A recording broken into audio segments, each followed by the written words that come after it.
These networks are my home. Kapamilya stars like Vice Ganda at Coco Martin apektado sa breakup ng TV5 at ABS-CBN. Malaki ang naging dagok sa maraming kapamilya stars ang biglang breakup sa pagitan ng TV5 at ABS-CBN. Matapos tapusin ng kapatid network ang kanilang content partnership agreement.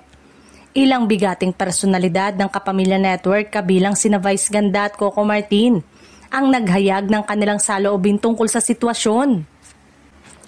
Ayon sa mga malalapit sa Unbogable Star, ramdam daw ni Vice Ganda ang bigat ng desisyon ngunit ayon kay Vice, pinagdadaanan na ito noon ng It's Showtime noong maalis sila sa TV5 at ipalit ang Itbulaga.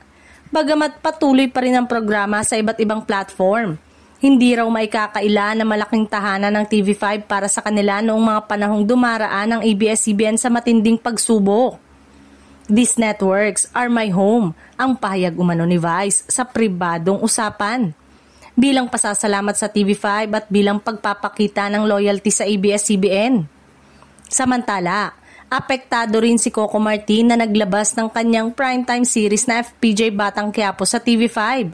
Maraming fans ang agad na nag-alala sa magiging epekto nito sa airing ng serye. Bagamat nananatiling positibo ang aktor, inamin niya na mahalaga sa kanila ang mas malawak na platform para maabot ang mas maraming Pilipino lalo na sa probinsya.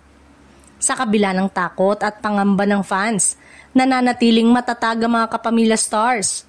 Ayon sa ilang insiders, pareho raw nagpapakita ng resilience sina Vice at Coco at patuloy na sumusuporta sa ABS-CBN habang naghahanap ang network ng mga bagong paraan upang makapaghatid pa rin ng dekalidad at entertainment. Habang tuloy-tuloy ang pag-ikot ng balita, umaasa ang mga kapamilya supporters na muling magkakaroon ng panibagong partnership o mas magandang oportunidad para sa kanilang mga paboritong artista at programa.